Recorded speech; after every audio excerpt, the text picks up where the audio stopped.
আসসালামু আলাইকুম এভরিওয়ান। আমি Ruhul Amin. Welcome back to my channel. আশা করি তোমরা সবাই ভালো আছো। আজ আমি তোমাদের সকলের সামনে একটি খুবই গুরুত্বপূর্ণ ক্লাস নিয়ে হাজির হয়েছি।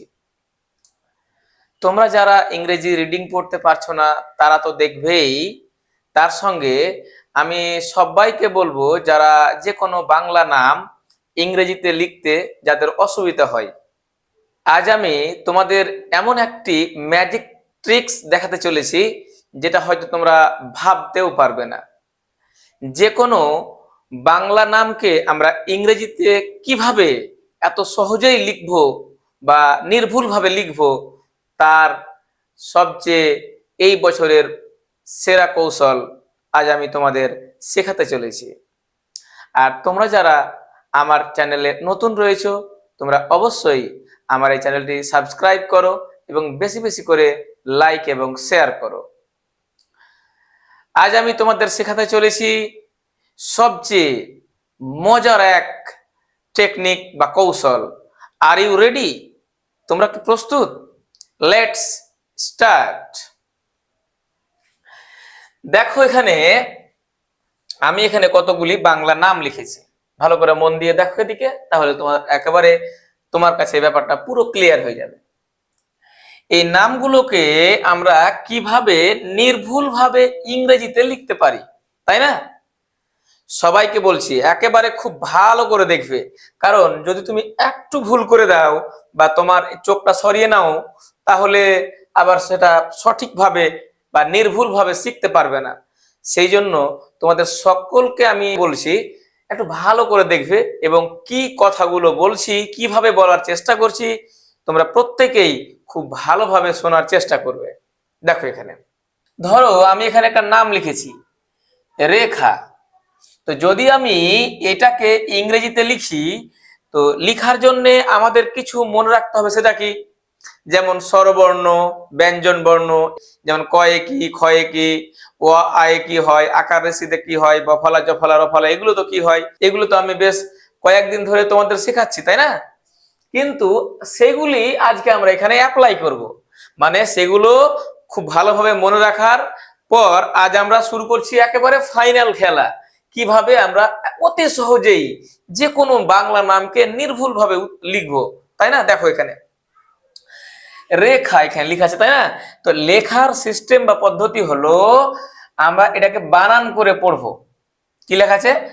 রয়ে একারে রে, ক্ষয়ে আকারে খা। কি বললাম বলো দেখি? রয়ে একারে রে। তো আগে একার বললাম না আগে র বললাম?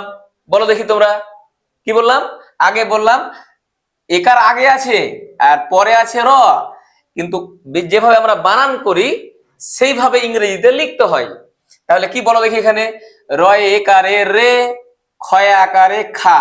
তাহলে আগে বললাম র, র বলেছি আগে র, তো রয়ে কি হয়? রয়ে হয় আর। এবার কি বলেছি? রয়ে একারে রে, একার বলেছি তারপরে, তাহলে একার মানে কি? একারে হয় ই, তো রয়ে একারে রে হয়ে গেছে অলরেডি। এবার আমরা কি লিখবো? ক্ষয়ে আকারে খা। তো আগে বললাম খ, তারপরে কি বললাম? আকার, তাই না? তাহলে এখানে ক্ষয় কি হয়? কে এইচ এ খ হয়, কে এইচ এ খ, আর আকারে হয় এ। তাহলে কি হলো দেখো? রয় একারে রে, ক্ষয় আকারে খা, আর ই কে এইচ এ রেখা, তাই না? আশা করি তোমরা বুঝতে পেরে গেছো। যদি না পারো তাহলে আরো একটা দেখো এখানে কি লেখা আছে। এবার বানানগুলো কিন্তু পড়তে হবে, আবার ভালো করে মনে রাখতে হবে তোমার। দেখো লয়ে ঋষিকারে লি, পয়ে ঋষিকারে পি, লিপি, তাই না? তো দেখো আগে দেওয়া আছে ঋষি, তারপরে ল, তারপরে আবার ঋষি দেওয়া আছে, তারপরে প। তাহলে আমরা আগে থাকলেও হবে না, বানান করতে গিয়ে যেটা আগে পাবো সেটা আগে ধরবো, তাই না? তাহলে দেখো এখানে লয়ে ঋষিকারে লি, তো আগে ল না আগে ঋষি? তো আগে পেলাম কি? ল। তো লয়ে কি হয়? এল, আর ঋষিতে কি হয়? আই। তাহলে লয়ে ঋষিকারে লি। এবার পয়ের শিকারে পি, তো আগে প পেলাম, তাই না? তাহলে পয়ে কি হয়? পয়ে হয় পি, আর ঋষিতে হয় আই। যে কি হলো? লিপি, তাই না? এইবার দেখো আরো একটা নাম এখানে ঝয়ের সু করে ঝু, মায়াকারে মা, ঝু মা। এবার এখানে দেখো আগে ঝ বলেছি তাই নাকি, তাই তো? কি বললাম আগে? আগে বললাম ঝ, তাহলে ঝয়ে কি? ঝয়ে হয় জে এইচ এ ঝ। তো ঝয়ে রুসু, তো রুসু তো কি হয়? রুসু তো হয় ইউ। তাহলে ঝয়ে রুসু করে ঝু, এইটুকু হয়ে গেছে। এবার লেখো ময়াকারে মা, তাহলে ময়ে কি হয়? ময়ে হয় এম, আর আকারে হয় এ। তাহলে কি হলো? J H U M A, Jhuma, তাই না? এবার দেখো দন্তা সয়ের সু করে সু, হয়াকারে হা, দন্তা নয়াকারে না, সু হা না। দেখো এখানে তো দন্তা স আগে বলেছি না, তাহলে এটা কি হবে বলো দেখি? দন্তা সয়ে হবে এস, এবার রুসুতে কি হবে? ইউ, তাহলে সু হা এবার লিখবো, তো হ আগে আসছে তাহলে হয় এর জন্য এইচ, আকারে এ, তারপরে দন্তা নয়ে এন, এবার আকারে এ, তাহলে কি হলো? সু হয়াকারে হা, দন্তা নয় আকারে না, তাহলে সুহা না। হলো তো নাকি? তাহলে আশা করি তোমরা একেবারে খুব সহজ ভাবে বুঝতে পারছো। যদি না বুঝতে পারো তাহলে আর একবার দেখো, এখানে আমি আরো কয়েকটা বলবো। এবার দেখো দয়ে দীর্ঘিকারে দি, পয়া আকারে পা, দি পা। তাহলে এখানে কি আছে আগে? আগে দীর্ঘি না আগে আছে দ? বলো দেখি। তো এখানে দ আগে আছে, তাহলে আমরা উচ্চারণ করব। তো দয়ে দীর্ঘিকারে দি, উচ্চারণ করার সময় একটু ভালো করে মন দিয়ে শোনো সবাই, সবাইকে আবার আবার বলছি। যখন তোমরা কোনো নামকে বাংলা থেকে ইংরেজিতে লিখবে, তখন তোমাদের খুব ভালোভাবে মনে রাখতে হবে, যখন আমি যে বানান করে যখন পড়বো, তো বানান করে পড়তে গিয়ে আগে যে অক্ষরটা আসবে সেটাকে আগে নিতে হবে, আকার সে পরে থাকলে পরে ধরতে হবে। এটা তোমাদের মনে রাখতে হবে। দেখো এখানে তাহলে দয়ে দীর্ঘিকারে দি, তো আগে পেলাম দ বলেছি আগে বানান করার সময়, দয়ে কি ডি।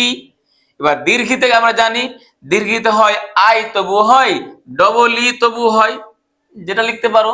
তো দয়ে দীর্ঘিকারে দি, এবার পয় আকারে পা, এবার প আগে তো পয়ে হয় পি, আর আকারে হয় এ, হয়ে গেল দি পা, তাই না? তাহলে এইটুকু আমরা খুব সহজে বুঝতে পারলাম। এগুলোর মধ্যে কি আছে বলো দেখি? এগুলোতে আছে আকার, ঋষি, দীর্ঘি, এগুলো আছে সেই জন্যে। কিন্তু যদি কোনো কোনো ওয়ার্ড যেগুলো নাম আছে যেগুলোর মধ্যে কোনো আকার, ঋষি, দীর্ঘি কোনো কিছুই নেই, তাহলে সেগুলি আমরা কিভাবে মনে রাখবো? তাহলে সেগুলি মনে রাখার আমাদের একটু পদ্ধতিটা চেঞ্জ করতে হবে। মানে কি, আমি যখন এর আগে বলেছিলাম স্বরবর্ণ এবং ব্যঞ্জন বর্ণ, সে কথাগুলো একটু ভালোভাবে তোমাকে মনে রাখতে হবে, মনে রাখতে হবে। দেখো এখানে কি বললাম? অ ম ল। শোনো তোমরা একটু একটা কথা, যে যখন আমরা কোনো স্বরবর্ণ উচ্চারণ করব, তখন এক্সট্রা কোনো ওয়ার্ডের সাহায্য লাগে না, তাই না? যেমন বললাম অ, তো অই আসছে নাকি? এবার যদি আমরা বলি যে ব্যঞ্জন বর্ণ উচ্চারণ করব, তাহলে কি লাগবে? অন্য বর্ণের সাহায্য লাগবে। যেমন বলি, যেমন ক, কি আসলো বলো দেখি?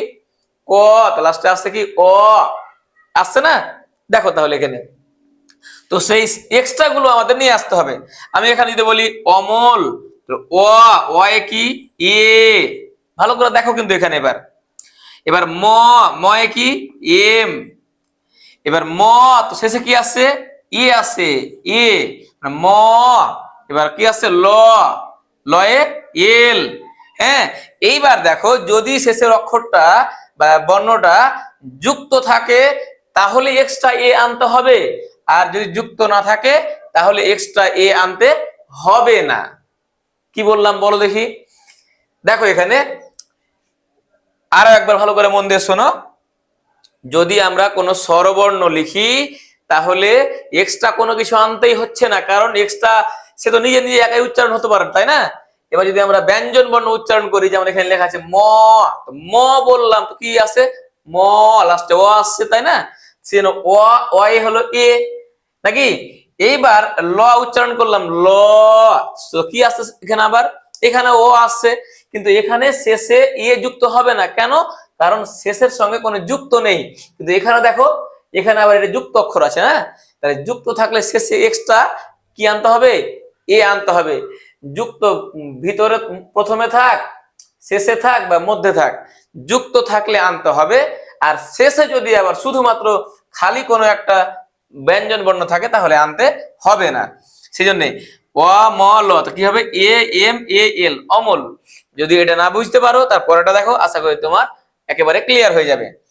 ক, কয়ে কি বলো দেখি, কয়ে কে, তো কি বললাম ক, লাস্টে কি আসছে ও, কয়ে কি এ, ক। এবার কি ম, ময়ে কি ময়ে এম, এবার ম, তো লাস্টে আবার এ আসছে, ও আসছে। ল, লয়ে কি এল, কিন্তু শেষে দেখো এখানে যুক্ত নেই, সেজন্য এক্সট্রা এখানে এ হবে না। এখানেও যেমন যুক্ত ছিল না, সেই এক্সট্রা এ হয়নি শেষে, ওই রকম এখানেও যুক্ত নেই বলে এখানে এক্সট্রা এ হলো না। তাহলে কমল, কে এ এম এ এল, কমল। তাহলে আশা করি ব্যাপারটা বুঝতে পেরেছো। যদি এখানে কোনো সন্দেহ থাকে তাহলে এইটা করার সময় তোমার সেই সন্দেহটা একেবারে কেটে যাবে। দেখো এখানে কি লেখা আছে, আছে এখানে নাকি, আনন্দ বানান লিখেছে, আনন্দ। তাহলে দেখো এখানে আ যেহেতু লেখা আছে, তাহলে আ আমরা জানি সবাই আ হচ্ছে কি স্বরবর্ণ। তাহলে স্বরবর্ণ থাকলে এক্সট্রা কোনো কিছু আনতে হয় না। তাহলে আয়ে কি, আয়ে তাও এ হয়, আমরা জানি সবাই আ। এইবার আমরা কি বলবো, দন্তান্ন। তো দন্তান্ন, তো কি আসছে দন্তান্ন এন, এবার আবার কি আসছে দন্তান্ন লাস্টে কি আসছে ও আসছে, তাই না? তাহলে ও এর জন্য আমরা কি লিখবো এ। এইবার তাহলে হয়ে গেল এটা। এবার আরেকটা আছে কি দেখো, দন্তান্ন দয়ে যুক্ত, তো দন্তান্ন এবার দ, তাহলে দন্তান্ন দয়ে যুক্ত না, দন্তান্ন এন, এবার দয়ে ডি। এবার কি বললাম, শেষে যুক্ত থাকলে বা প্রথমে যুক্ত থাকলে এক্সট্রা একটা এ আনতে হয়। তাহলে এবার আমরা এখানে কি লিখবো এ, তাহলে কি হলো এ এন ডি এ, আনন্দ, তাই না? দেখো এখানে কত সুন্দর হলো। দেখো এখানে ভালোভাবে মন দিয়ে আরো একবার, আ দন্তান্ন, দন্তান্ন দয়ে যুক্ত, তাহলে আ স্বরবর্ণ, কোনো কিছু যুক্ত হলো না, আয়ে এ বসলো। এবার দন্তান্ন, তাহলে দন্তান্ন, দন্তান্ন এন, তো এবার দেখো দন্তান্ন লাস্টে এ আসলো, দন্তান্ন ও আসলো, ওই জন্য ও এর কারণে এ। তাহলে আ দন্তান্ন দন্তান্ন হলো। এবার দন্তান্ন দয়ে যুক্ত আর একবার দন্তান্ন, তো দন্তান্ন আর একটা এন, আর দয়ে কি ডি। এবার আমি কি বললাম, যুক্ত থাকলে শেষে একটা এ আনতে হয়। যেমন এখানে কিন্তু এ আনতে হয়নি, যুক্ত নেই কারণে এ আনতে হয়নি, আর এখানে যুক্ত আছে বলে এ আনতে হবে নাকি। এবার এটা দেখো অচিন্ত, এটা দেখো যদি তোমার একটু সন্দেহ মনে হয় কিভাবে হলো না হলো বুঝতে পারলাম না, তাহলে তারপর ওটা দেখলে আশা করি ক্লিয়ার হয়ে যাবে। অচিন্ত, ও হচ্ছে কি বলো দেখি, ও হচ্ছে স্বরবর্ণ, তাই না? তাহলে ও এ কি হয়, ও এ হলো এ, তাহলে ও আর লাগলো এক্সট্রা আর বসাতে হবে না কিছু, কেন বলো তো, এটা হচ্ছে স্বরবর্ণ নাকি। এবার চয়ে ঋষি, তো চ কিছু হয়, আমরা কি বললাম দেখো আগে ঋষি আছে কিন্তু চ পরে আছে, কিন্তু উচ্চারণ করার সময় আমরা কি বলি চয়ে ঋষি কারে চি, নাকি? তাহলে চ আগে বললাম, ওই কারণে সেই জন্য কি লিখতে হবে, চটা আগে লিখতে হবে। তো চয়ে কি হয়, চয়ে হয় সি এইচ, নাকি? এবার ঋষি আনতে হবে, এবার ঋষিটা, তাহলে ঋষিতে কি হবে, ঋষিতে হবে এবার I, A C H I. এবার কি আছে দন্তান্ন তয়ে যুক্ত, তো দন্তান্ন এবার ত, নাকি? তো দন্তান্ন কি বলো দেখি, দন্তান্ন এন আর তয়ে টি। এবার এখানে কি আছে, এটা যুক্ত আছে, তাহলে যুক্তর কারণে কি হবে এক্সট্রা এ হবে। তাহলে দেখো A C H I N T A, Achinta. তাহলে আশা করি এটা একেবারে তোমাদের কাছে ক্লিয়ার বা পরিষ্কার হয়ে গেছে যে কিভাবে যে কোনো নামকে নির্ভুল ভাবে আমরা বাংলা থেকে ইংরেজিতে সুন্দর করে লিখতে পারবো। তারপরে দেখো দন্তাশয়ে বফালা, প দন্তান্ন স্বপন, নাকি? তাহলে এই নামটাকে যদি আমরা ইংরেজিতে লিখি তাহলে দেখো আমাদের কি করতে হবে, দন্তাশয়ে কি বলো দেখি, দন্তাশয়ে বফলা আছে না, তো দন্তাশয়ে ইয়েস আমরা সবাই জানি, নাকি? এবার দন্তাশয়ে বফলা, তা আমরা এর আগে শিখেছি বফলাতে হয় কি বলো দেখি, বফলাতে হয় ডব্লিউ, তাহলে এ এবার দিলাম ডব্লিউ। তাহলে এবার এটা কি বলো দেখি, এটা একটা যুক্ত না, যুক্ত আছে না, তা যুক্তর কারণে আমরা কি দেবো এখানে এ দেবো। তাহলে দন্তাশয়ে বফলা এইটুকু কাজ হয়ে গেছে। এবার দেখো প, এবার প এ কি হয় বলো দেখি, প এ হয় পি, এবার প, তো লাস্টে কি আসছে এ আসছে, নাকি? এবার দন্তান্ন, দন্তান্ন কি এন, হ্যাঁ। এইবার দেখো এখানে যুক্ত নেই, এটা এখানে যুক্ত নেই, এই কারণে এখানে আর এক্সট্রা করে শেষে কি হবে না এ হবে না। ব্যাপারটা বুঝতে পেরেছো, এখানে যুক্ত ছিল শেষে এ হয়েছে, এখানে যুক্ত ছিল শেষে এ হয়েছে, এখানে প্রথমে যুক্ত ছিল বলে এখানে এখানে এ হয়েছে না, কিন্তু শেষে যুক্ত নেই বলে এখানে শেষে এক্সট্রা করে আর কি হবে না এ হবে না। তাহলে S W A P A N Swapan, তাহলে আশা করি তোমরা এই ব্যাপারটাও বুঝতে পেরে গেছো। এইবার আমাদের একটা মজার জিনিস জানতে হবে, কি বলো দেখি, যদি কোনো আমরা নাম লিখি এবং সেই নামের মধ্যে যদি আবার চন্দ্রবিন্দু থাকে তাহলে আমরা কিভাবে সেটা লিখবো, তাই না? তো বানান করে দেখো, এখানে কি লেখা আছে, চাঁদনি, চয়ে চন্দ্রবিন্দু, আকার, দ দন্তা নয় ঋষি। তা আমরা তো আগে চন্দ্রবিন্দু বলেছি, কিন্তু যদি কোনো ওয়ার্ডে বা নামের উপরে যদি কোনো চন্দ্রবিন্দু থাকে তাহলে সেই ওয়ার্ডটুকুর পরে ধরতে হয় চন্দ্রবিন্দুটা, বুঝতে পেরেছো? কিন্তু রেপ যদি থাকে তাহলে সেটাকে আগে নিতে হয়। কি বললাম, রেপ, রেপ হবে আগে, রেপ থাকবে, রেপ আমরা তো রেপ সবাই চিনি না, এটা এই রেপ, এটা হবে কি বলো দেখি, আগে, এটা মনে থাকবে আশা করি। আর কি বললাম এখানে, আর একটা বললাম যে চন্দ্রবিন্দু নাকি, তো যদি চন্দ্রবিন্দু থাকে, এই চন্দ্রবিন্দুটা যদি থাকে তাহলে এটা হবে কখন, এটা হবে পরে, হবে পরে। এই কথাটা তোমাদের মনে রাখতে হবে। তাই রেপ থাকলে হবে আগে আর চন্দ্রবিন্দু থাকলে পরে হবে। দেখো এখানে চয়ে চন্দ্রবিন্দু, আকার, দেখো এখানে কি লেখা আছে, চন্দ্রবিন্দু আছে উপরে কিন্তু আমরা ধরবো কখন, একেবারে শেষের দিকে, পরে। কেমন, চয়ে কি, চয় হচ্ছে সিএইচ, চয়ে কি বলো দেখি, সিএইচ, তো সিএইচ। এবার আকারে কি, এ নাকি, এবার চন্দ্রবিন্দু ধরবো, মানে চয়ে আকারে চা, এটুকু ধরার পর চন্দ্রবিন্দু কি বলেছি ঠিকই, উচ্চারণ করার সময় আমরা কি বলি, চয়ে চন্দ্রবিন্দু আকারে চা। তাহলে এখানে কি হলো দেখো, এইটুকু ধরার পরে চন্দ্রবিন্দু থাকলে কখন ধরবো, পরে। তাহলে চন্দ্রবিন্দুতে আমরা প্রত্যেকে জানি এন হয়, এন। তাহলে এইটুকু এবার হয়ে গেছে আশা করি। চয়ে চন্দ্রবিন্দু আকারে চা, এখানে দ, দ, দয়ে কি ডি, মনে রাখতে হবে।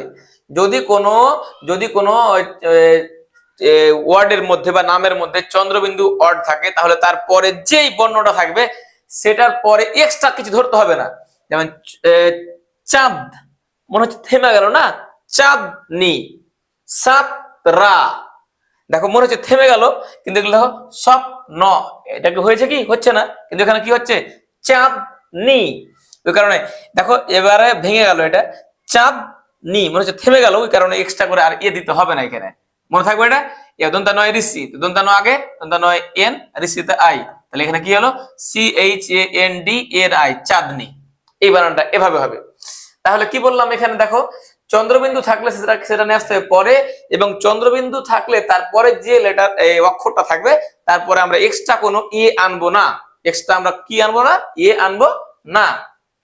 এবার এটা এখানে দেখো, নন্দিতা, এখানে কি লিখেছি আমরা, নন্দিতা নাকি, দন্তান্ন আগে এখানে আছে, দন্তান্ন, তাহলে দন্তান্ন কি বলো দেখি, দন্তান্ন হচ্ছে এন, তো দন্তান্ন শেষে আসছে কি এ, দন্তান্ন মানে ও আসলো, আর ও মানে এ, এই কারণে বলছি। দন্তান্ন হয়ে গেছে। এবার দন্তান্ন দয়ে যুক্ত ঋষি আবার আছে, দন্তান্ন ফের আবার, তো আগে দন্তান্ন, তো দন্তান্ন এন, দয়ে ডি, এটা যুক্ত হয়ে গেল। এবার আসলে কি দেবো, ঋষি, ঋষিতে কি হলো বলো দেখি, ঋষিতে আই। এবার কি হবে, তয়ে টি আর আকারে এ, নন্দিতা। এবার একটা কথা হলো, হয়তো তুমি ভাবছো কি বলো দেখি, যে এইখানে যুক্ত আছে কিন্তু এক্সট্রা আসলো না, এই যে এখানে আমি লিখলাম না যুক্ত, এখানে যুক্ত ছিল এক্সট্রা আসলো, হ্যাঁ এখানে যুক্ত আছে তো এক্সট্রা আসলো না কেন? এর কারণ হচ্ছে এগুলো তো যুক্ত আছে কিন্তু এর এর ওপরে আবার আকার ঋষি দীর্ঘি এগুলো নাই, কিন্তু এখানে যে আছে ঋষি, ওই কারণে ওই ঋষি কারেরটা আমরা ধরলাম এখানে আইটা, দেখো এখানে ধরলাম দন্তান্ন দয়ে যুক্ত, দন্তান্ন এন আর দয়ে ডি আর এই যে ঋষিতে আই ধরেছি তার জন্য।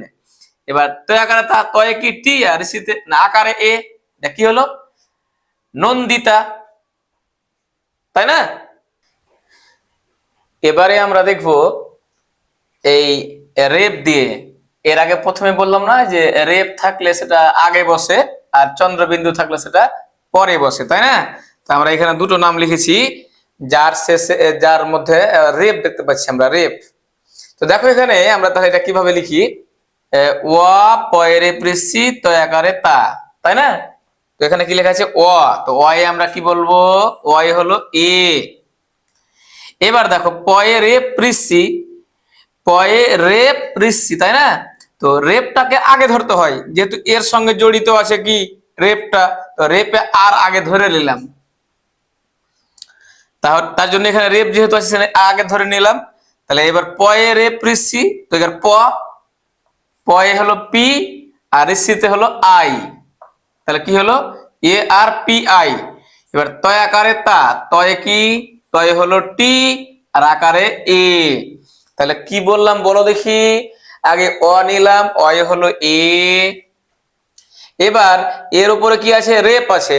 তা আমি এখানে প্রথমে লিখেছি যে রেপ থাকলে সেটা আগে বসে, তার জন্য আমরা রেপে হয় আর, সে আর এখানে আগেই বসিয়ে দিলাম। তাহলে হয়ে গেল, রেপের কাজ হয়ে গেছে। এবার পয়ে ঋষি বাকি আছে, তো আগে বলি আমরা প, সেই জন্য পি আর ঋষিতে আই, তাহলে পয়ে ঋষি। এবার তয় আকারে তা, তো তয়ে কি হয়, তয়ে হয় টি আর আকারে এ, হয়ে গেল কি ওর পিতা।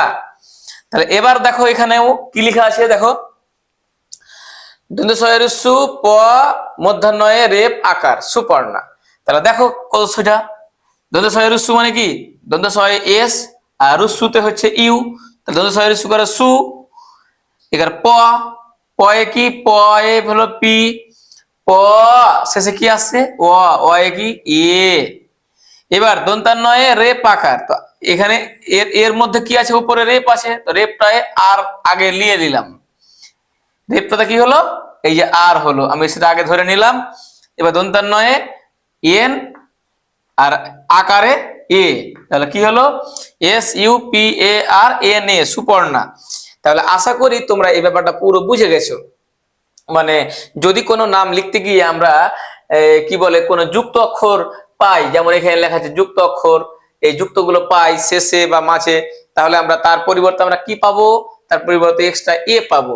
আর যদি শেষে যুক্ত না থাকে তাহলে তার পরিবর্তে আমরা কোনো কিছু এক্সট্রা পাবো না। হ্যাঁ, আর একটা কি বললাম, যদি কোনো এই নামগুলোর মধ্যে যেমন রেপ থাকে, তাহলে সেই রেপের পরিবর্তে যে আর আমরা ব্যবহার করব, সে আরটাকে আগে নিয়ে আসতে হবে, কিন্তু চন্দ্রবিন্দু থাকলে সেটাকে পরে লিখতে হবে, তাই না? তো এই হলো আপাতত আমাদের এই কিভাবে নামগুলো লিখতে হয় সেটা। এর পরের পার্টটাতে আমরা জফলা, বফলা, রফলা, লফলা বা আকার, ঐকার, ঔকার, ঐকার, এগুলো দিয়ে যে কঠিন কঠিন নামগুলো আছে, সেই সমস্ত নামগুলি আমরা কিভাবে মানে অতি সহজেই লিখতে পারা যায় সেগুলি আমরা শিখবো, তাই না? যেহেতু তোমরা অনেকক্ষণ ধরে আমার এই ভিডিওটি দেখছো, তার জন্য তোমাদের অসংখ্য ধন্যবাদ।